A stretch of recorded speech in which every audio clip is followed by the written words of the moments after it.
আসসালামু আলাইকুম। অবিরাম বাংলা সংবাদে সবাইকে স্বাগত জানাচ্ছি আমি চিন্তিয়া হক। শুরুতেই বিআরবি কেবল সংবাদ শিরোনাম।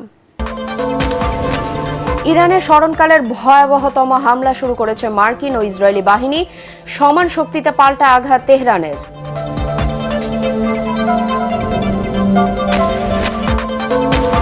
হরমুজ প্রণালী পেরিয়ে চট্টগ্রাম বন্দরে ভিড়তে শুরু করেছে জ্বালানিবাহী 15 জাহাজ, সংকটের আশঙ্কা নেই বলছে বন্দর কর্তৃপক্ষ।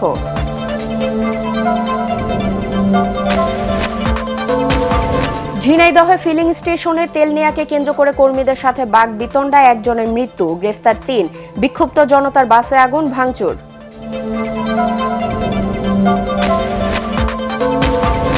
আজ বিশ্ব নারী দিবস। দেশের গণ্ডি পেরিয়ে প্রবাসেও যোগ্যতার অনন্য স্বাক্ষর রাখছেন বাংলাদেশের নারীরা।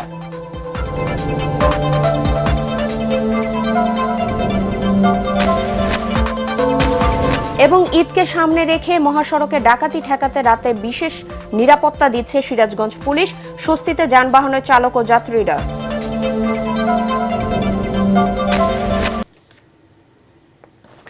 শুনছিলেন বিআরবি কেবল সংবাদ শিরোনাম, এবার বিস্তারিত সংবাদ। শুরুতেই ইরান আমেরিকা যুদ্ধ প্রসঙ্গ।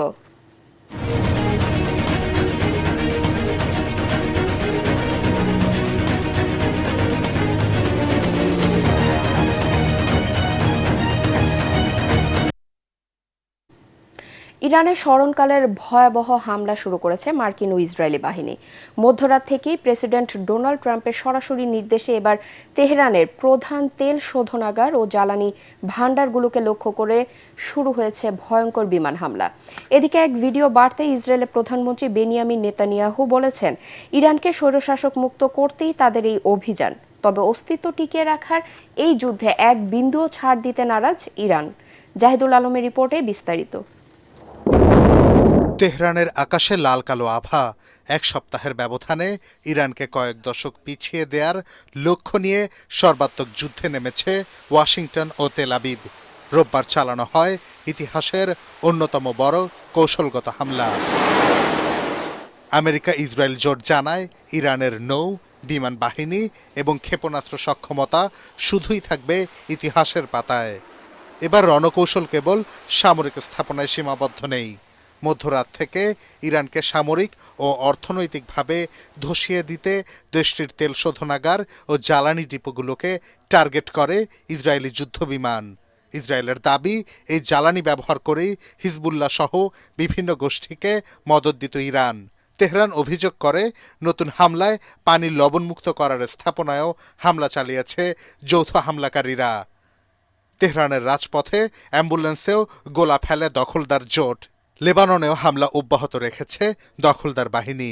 সেখানে মধ্যরাতে চালানো হামলায় একটি হোটেলে 4 জন সহ মোট 41 জন নিহত হন। এদিকে মার্কিন প্রেসিডেন্ট ট্রাম্প বলেন, ইরানের ক্ষেপণাস্ত্র উৎক্ষেপণ সংরক্ষণ কেন্দ্রগুলো প্রায় ধ্বংস হয়ে গেছে। তিনি বলেন, কোনো সমঝোতা নয়, বরং ইরানে শান্তিপ্রিয় এক সরকার প্রতিষ্ঠা করবে ওয়াশিংটন। হরমুজ প্রণালী নিরাপদ বলেও দাবি করেন তিনি। কিছুদিন পর আত্মসমর্পণের জন্য ইরানে কোনো নেতা বেঁচে থাকবে না বলেও ঘোষণা দেন ট্রাম্প। এদিকে ইরানে স্কুলে হামলায় তেহরানকেই দায়ী করেন মার্কিন প্রেসিডেন্ট। একই সাথে আইআরজিসির হাতে মার্কিন সেনা আটকের দাবিও প্রত্যাখ্যান করেন তিনি। অন্যদিকে তেহরানের আকাশের পূর্ণ নিয়ন্ত্রণ দাবি করে ইসরায়েলি প্রধানমন্ত্রী বেনিয়ামিন নেতানিয়াহু বলেন, এই হামলার লক্ষ্য ইরানকে বিভাজন নয়, বরং মুক্ত করা। এদিকে ইরানের হামলায় কুয়েতে নিহত 6 মার্কিন সেনার কফিন যুক্তরাষ্ট্রে পৌঁছেছে। এ সময় মার্কিন সংবাদ মাধ্যমগুলো জানায়, 70% আমেরিকান এই যুদ্ধের বিপক্ষে। ইরানও জবাব দিচ্ছে পুরোদমে। দেশটির সামরিক বাহিনী বলছে, আমেরিকা জোটের জন্য এখনও চমক রয়েছে তাদের ভান্ডারে। ইসরায়েলের হাইফা তেল শোধনাগার লক্ষ্য করে ক্ষেপণাস্ত্র ছুড়েছে দেশটির বিপ্লবী গার্ড। সৌদি আরবের আকাশেও 15টিরও বেশি ড্রোন ধ্বংসের দাবি করেছে রিয়াদ। কুয়েতের আন্তর্জাতিক বিমানবন্দরে তেল ট্যাঙ্কারে হামলার পর তেল উৎপাদন কমিয়ে দিতে বাধ্য হয়েছে দেশটি। কুয়েতের একটি বহুতল ভবনেও ইরানের হামলায় আগুন জ্বলতে দেখা যায়। এদিকে ইরানি শীর্ষ নেতা আলী লারিনজানি জানিয়েছেন, খামেনি সহ 1000 মানুষের হত্যার জবাব ট্রাম্পকেই দিতে হবে। একই সাথে যেসব দেশ মার্কিন জোটকে ইরানে হামলার সহযোগিতা করবে তাদের কাউকে ছাড় দেয়া হবে না। একদিকে ইসরায়েল বলছে তারা ইরানকে মুক্ত করতে চায়, অন্যদিকে ইরান বলছে এটি তাদের অস্তিত্বের লড়াই। পাল্টাপাল্টি এই অবস্থানে মধ্যপ্রাচ্যের মানচিত্র বদলে যাবে নাকি বিশ্ব পরাশক্তির পরিবর্তন ঘটবে তারই অপেক্ষায় পুরো দুনিয়া। জাহিদুল আলম, এটিএন বাংলা। মধ্যপ্রাচ্যে চলমান উত্তেজনার মধ্যেই প্রায় 2.5 লাখ টন এলএনজি সহ হরমুজ প্রণালী অতিক্রম করে আসা 15টি জাহাজ চট্টগ্রাম বন্দরে পৌঁছাতে শুরু করেছে। এসব জাহাজে তরলীকৃত প্রাকৃতিক গ্যাস, এলএনজি, তরলীকৃত পেট্রোলিয়াম গ্যাস, এলপিজি সহ বিভিন্ন ধরনের জ্বালানি তেল ও শিল্প কারখানার কাঁচামাল রয়েছে। চট্টগ্রাম বন্দর সূত্রে এসব তথ্য জানা গেছে। চট্টগ্রাম বন্দর কর্তৃপক্ষ সচিব সৈয়দ রেফায়েত হামিম জানান, জাহাজগুলো মধ্যপ্রাচ্যের বিভিন্ন বন্দর থেকে বাংলাদেশের উদ্দেশ্যে রওনা হয়েছিল। ওই সময় অঞ্চলটিতে সামরিক উত্তেজনা বাড়তে থাকলেও সংঘাত শুরু হওয়ার আগেই জাহাজগুলো হরমুজ প্রণালী অতিক্রম করতে সক্ষম হয়। বর্তমানে জাহাজগুলো ধাপে ধাপে চট্টগ্রাম বন্দরে পৌঁছাচ্ছে এবং সেখান থেকে পণ্য খালাসের কার্যক্রম চলছে।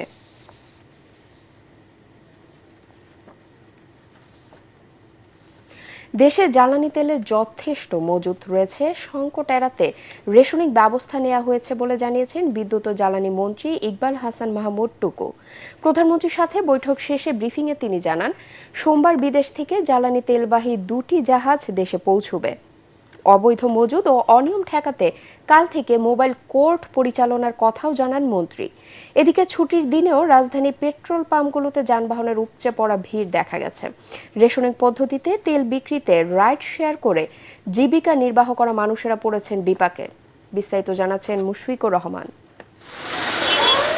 পরিবাগের এই রিফুয়েলিং পাম্পে তেল নিতে আসা মোটরসাইকেল এবং প্রাইভেট কারের লাইন শাহবাগ মোড় ছাড়িয়ে গিয়ে ঠেকেছে কাঁটাবনে। অফিসে ঢোকার সময় শেষ, তবে শেষ হয়নি তেলের লাইন। 4 ঘন্টা থেকে আসতেছি, এই সিরিয়ালে আছি, গাড়িতে তো তেল নেই, ঠেলা দিয়ে নিয়ে আসতেছি আর কি। সবগুলা খোলা রাখতো, এরকম 200 বা 300 টাকার তেল দিত, এত সিরিয়ালে আমাদের ভোগান্তি হইতো না। ট্রেনিং ছটা মনে হয় ঠিক হয় নাই, আমাদের আর একটু সচেতন হইতে হবে। খুব জরুরি না হলে আমরা যেন গাড়ি নিয়ে বের না হই। রেশনিং পদ্ধতিতে একবারে প্রতিটি motorcycle 2 litre, private car 10 litre এবং জিপ পিকআপ পাবে 20 থেকে 25 লিটার তেল। এতে রাইড শেয়ার করে সংসার চালানো মানুষগুলো পড়েছে বেশি বিপাকে। সারাদিন চালানো যাচ্ছে না, যে তেল দিচ্ছে, এরপরে আবার লাইনে এসে দাঁড়াইতে হচ্ছে আমাদেরকে। 150-200 কিলো চালাইতে হয়, তো সেই হিসাবে কি 2 লিটারে হয়? আমাদের মিনিমাম 5 লিটার তেল লাগে। এদিকে ডিপো বন্ধ থাকায় বন্ধ রয়েছে রাজধানীর অনেক পেট্রোল পাম্প। এতে একাধিক পাম্পে ঘুরেও তেল না পেয়ে ক্ষোভ জানিয়েছেন অনেকেই। সারাদিন আমি 3-4টা পাম্প ঘুরলাম, এখনো পর্যন্ত তেল নিতে পারি নাই।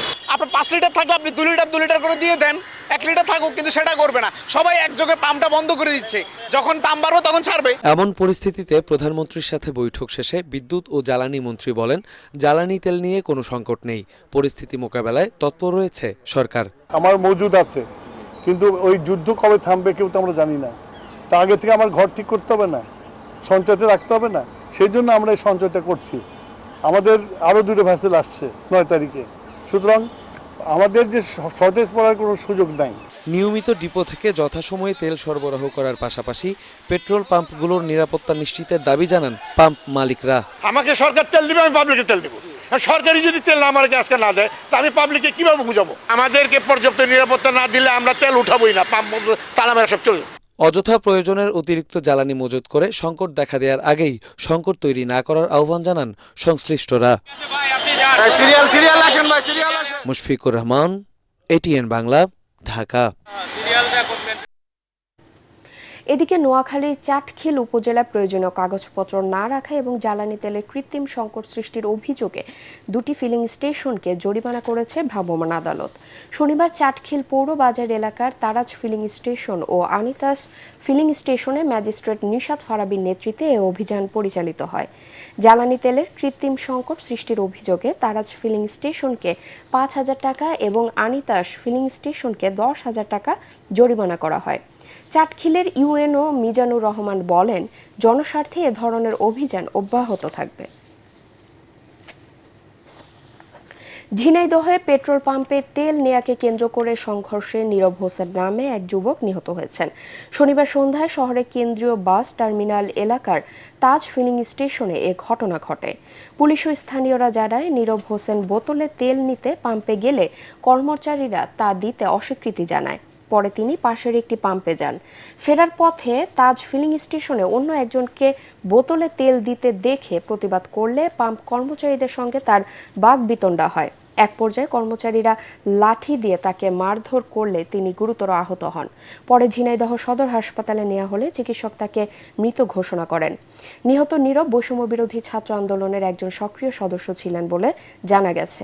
ঘটনার পর রাতে বিক্ষুব্ধ জনতা শহরের আরাপুর এলাকার সৃজনী ফিলিং স্টেশনে ভাঙচুর চালায় এবং কেন্দ্রীয় বাস টার্মিনালে দাঁড়িয়ে থাকা 3টি বাসে আগুন দেয়। এ ঘটনায় পাম্পের 3 কর্মচারীকে আটক করেছে র্যাব।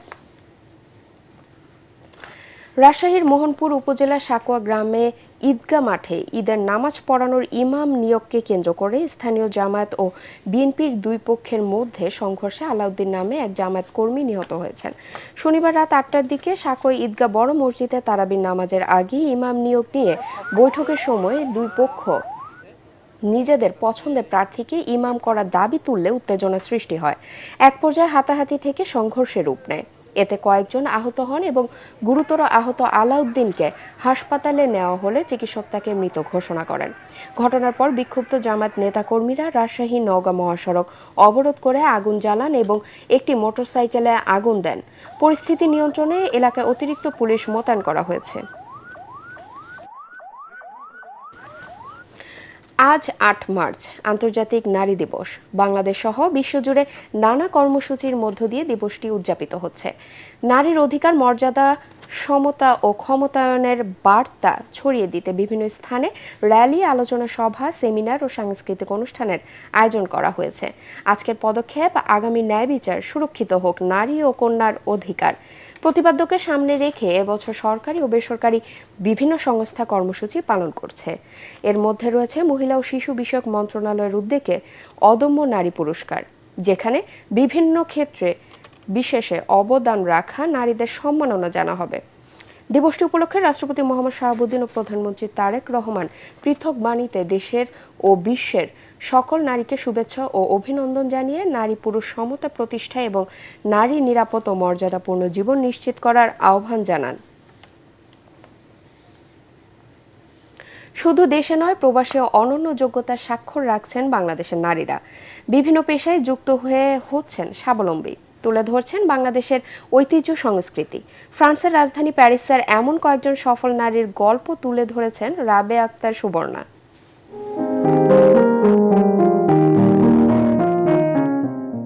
স্বপ্ন আর সম্ভাবনার শহর ফ্রান্সের রাজধানী প্যারিস। এই শহরেই প্রবাস জীবনকে চ্যালেঞ্জ হিসেবে নিয়ে নতুন পথ তৈরি করেছে বাংলাদেশি নারীরা। অনলাইনে দেশীয় পোশাক বিক্রি করছেন এই নারী উদ্যোক্তারা।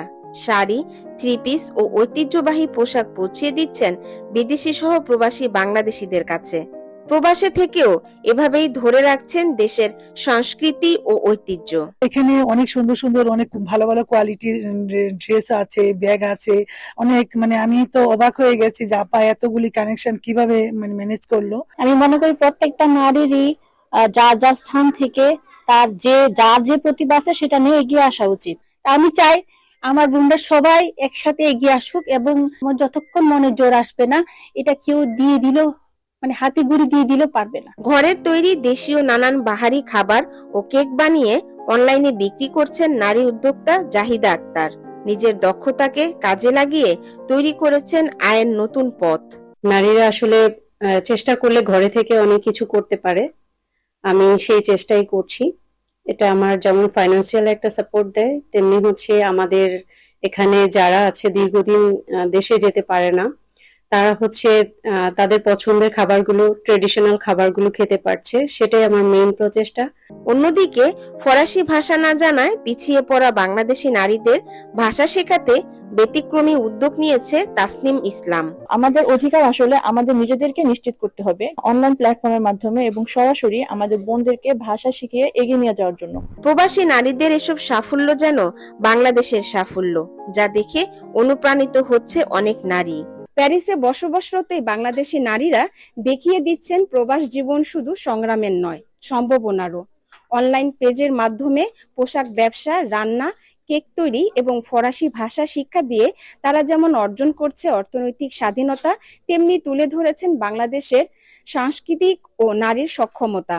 তাদের এই উদ্যোগ প্রমাণ করেছে নারীরা এখন উন্নয়ন ও পরিবর্তনের অন্যতম চালিকা শক্তি। Rabeya Akter, Suborna, ATN Bangla, Paris, France. ঈদকে সামনে রেখে মহাসড়কে যানবাহনের ডাকাতি ঠেকাতে বিশেষ নিরাপত্তা দিচ্ছে সিরাজগঞ্জ জেলা পুলিশ।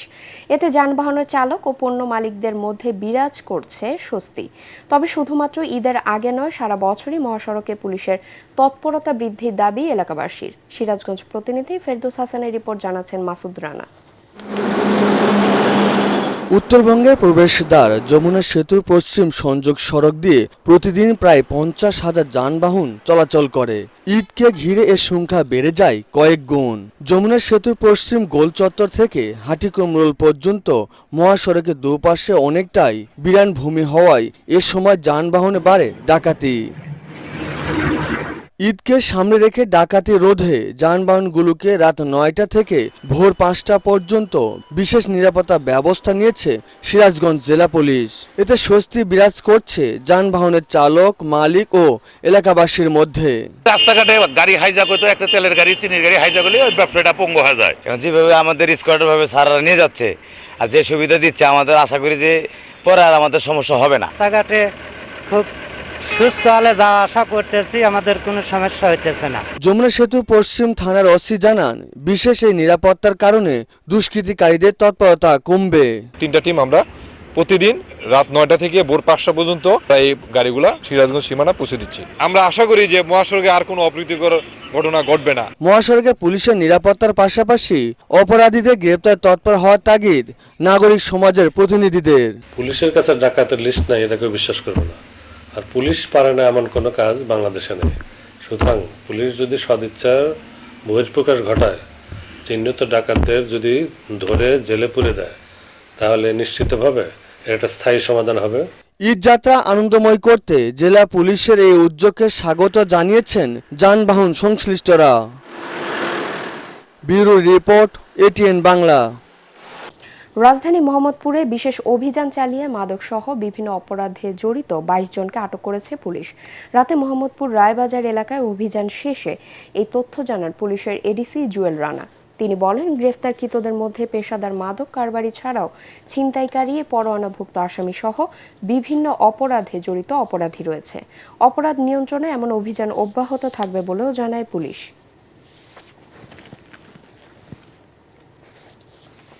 এখন পর্যন্ত আমাদের মোট 2 থানা মিলে 22 জন আসামি গ্রেপ্তার আছে। বিভিন্ন অপরাধে যাদের গ্রেপ্তার করা হয়েছে তাদের যাচাই বাছাই শেষে আগামীকাল বিজ্ঞ আদালতে সোপর্দ করা হবে। জামালপুরের মেলান্দহে জমি সংক্রান্ত বিরোধে বড় ভাইকে পিটিয়ে হত্যা করেছে ছোট ভাই। শনিবার ইফতারের পর মেলান্দহ পৌরসভার নয়ানগর গ্রামে নৃশংস এই হত্যাকাণ্ডের ঘটনা ঘটে। মেলান্দহ থানার ওসি জানান, মোহাম্মদ মাসুদ ব্যাপারীর বাবা আমিনুর ব্যাপারী মারা গেলে তার মা মাসুমা বেগম দেবর মমিন ব্যাপারীকে বিবাহ করে। মমিন ব্যাপারীর পুত্র হাসিব ব্যাপারী ও মাসুদ ব্যাপারী একই মায়ের সন্তান। দুজনের মধ্যে জমি নিয়ে বিরোধে ইফতারের পর ছোট ভাই হাসিব লোহার রড দিয়ে পিটিয়ে বড় ভাই মাসুদকে গুরুতর আহত করে। আহত মাসুদকে জামালপুর জেনারেল হাসপাতালে নিলে কর্তব্যরত চিকিৎসক তাকে মৃত ঘোষণা করে। এ ঘটনায় হত্যা মামলা দায়েরের প্রস্তুতি চলছে।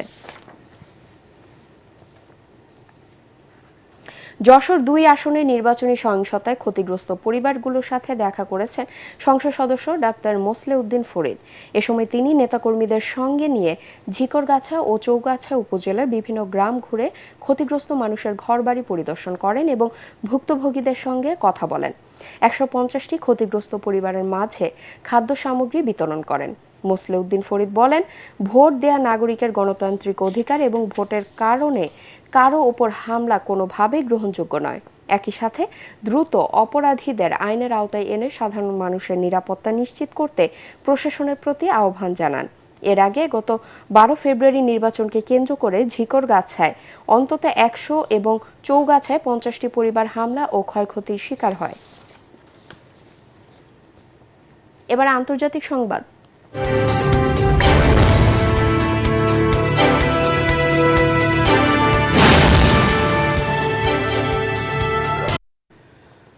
নরওয়ের রাজধানীর অসলোতে মার্কিন দূতাবাসের কাছে বিস্ফোরণের ঘটনা ঘটেছে, তবে এতে হতাহতের কোনো ঘটনা ঘটেনি। স্থানীয় সময় রোববার রাত 1টার দিকে বিস্ফোরণ ঘটে বলে এক বিবৃতিতে জানিয়েছে অসলো পুলিশ। তবে কী কারণে এই বিস্ফোরণ এবং কারা এজন্য দায়ী তা উল্লেখ করা হয়নি। বিবৃতিতে জানানো হয়, ঘটনার পর থেকেই নরওয়ে পুলিশ নিয়মিত দূতাবাসের সঙ্গে যোগাযোগ রাখছে। যেখানে বিস্ফোরণ ঘটেছে সেখানে এবং তার আশপাশের এলাকায় পর্যাপ্ত পুলিশ সদস্য মোতায়েন করা হয়েছে। ইরান ইসরায়েল যুক্তরাষ্ট্র যুদ্ধের জেরে মধ্যপ্রাচ্যের বিভিন্ন দেশের মার্কিন দূতাবাসগুলোতে উচ্চ সতর্কতা জারি করা হয়েছে। কয়েকটি দূতাবাসে হামলার ঘটনাও ঘটেছে। তবে নরওয়ের মার্কিন দূতাবাসের কাছে বিস্ফোরণের সঙ্গে এই যুদ্ধের কোনো যোগ আছে কিনা সে সম্পর্কে কোনো মন্তব্য করতে রাজি হননি অসলো পুলিশ।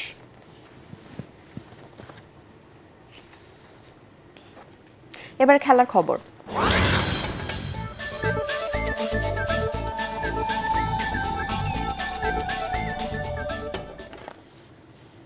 ঠিক সময়েই ফর্ম ফিরে পেয়েছেন সঞ্জু স্যামসন। টানা 250-তে ভারতকে তুলেছেন টি-20 বিশ্বকাপের ফাইনালে। তবে অভিষেক শর্মা ও বরুণ চক্রবর্তীর ফর্মহীনতা চিন্তায় ফেলেছে যৌথ আয়োজকদের। দলের অধিনায়ক সূর্যকুমার যাদব জানিয়েছেন, আহমেদাবাদে ওয়ানডে বিশ্বকাপের ব্যর্থতা ভুলে টি-20 ট্রফিটা জিততে চান তারা। এদিকে ভারতের বিপক্ষে সব ধরনের প্রতিকূল পরিস্থিতির মোকাবেলা করতে প্রস্তুত নিউজিল্যান্ড। টি-20 এবং ওয়ানডে মিলিয়ে আইসিসি বিশ্বকাপের 5ম ফাইনাল খেললেও এখনও কোনো ট্রফি জিততে পারেনি কিউইরা। তবে ব্ল্যাক ক্যাপদের অধিনায়ক মিচেল স্যান্টনার বলেন, ট্রফি জেতার জন্য কিছু মানুষের হৃদয় ভাঙতেও আপত্তি নেই তাদের। আহমেদাবাদের নরেন্দ্র মোদী স্টেডিয়ামে বাংলাদেশ সময় সন্ধ্যা 7:30টায় শুরু হবে ভারত ও নিউজিল্যান্ডের মধ্যকার ফাইনাল খেলাটি। এএফসি নারী এশিয়ান কাপে কোয়ার্টার ফাইনালে খেলার আশা বাঁচিয়ে রাখতে উজবেকিস্তানের বিপক্ষে জয় ভিন্ন কোনো পথ নেই বাংলাদেশের। সেই লক্ষ্যে সিডনি থেকে পার্থে পৌঁছেছে আফিদা মনিকারা। অবশ্য দেশে থাকতেও উজবেকিস্তান ম্যাচ নিয়ে বেশ ছক কষেছেন কোচ পিটার বাটলার। ফিফার র্যাঙ্কিংয়ে উজবেকের চেয়ে 63 ধাপ পিছিয়ে থাকলেও মূল টার্গেট কিন্তু তারাই। আর প্রথম 2 ম্যাচের পরাজয়ে উজবেকিস্তানের 5 ম্যাচটি হয়ে উঠেছে ডু অর ডাই। পার্থে এসে হাঁটাহাঁটি আর হালকা স্ট্রেচিং করে সময় কেটেছে লাল সবুজের দলের। গ্রুপের শেষ ম্যাচে আগামীকাল সোমবার পার্থের রেক্ট্যাঙ্গুলার স্টেডিয়ামে বাংলাদেশ সময় বেলা 3টায় উজবেকিস্তানের মুখোমুখি হবে বাংলাদেশ নারী ফুটবল দল। শেষ করার আগে বিআরবি কেবল সংবাদ শিরোনাম আরেকবার। ইরানের স্মরণকালের ভয়াবহতম হামলা শুরু করেছে মার্কিন ও ইসরায়েলি বাহিনী। সমান শক্তিতে পাল্টা আঘাত তেহরানের।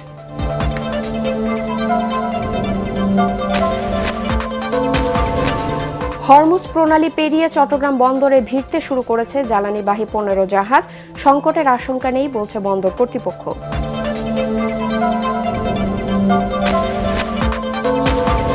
ঝিনাইদহের ফিলিং স্টেশনে তেল নেয়াকে কেন্দ্র করে কর্মীদের সাথে বাগবিতণ্ডায় একজনের মৃত্যু, গ্রেফতার 3। বিক্ষুব্ধ জনতার বাসে আগুন, ভাঙচুর।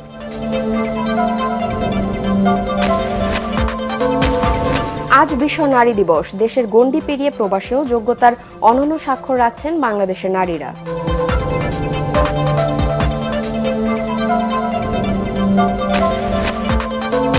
এবং ঈদকে সামনে রেখে মহাসড়কে ডাকাতি ঠেকাতে রাতে বিশেষ নিরাপত্তা দিচ্ছে সিরাজগঞ্জ পুলিশ। স্বস্তিতে যানবাহনের চালক ও যাত্রীরা।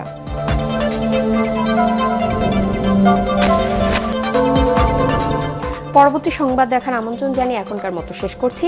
এটিএন বাংলা সংবাদ ইউটিউবে দেখতে ব্রাউজ করুন youtube/ATN Bangla News। ধন্যবাদ সবাইকে।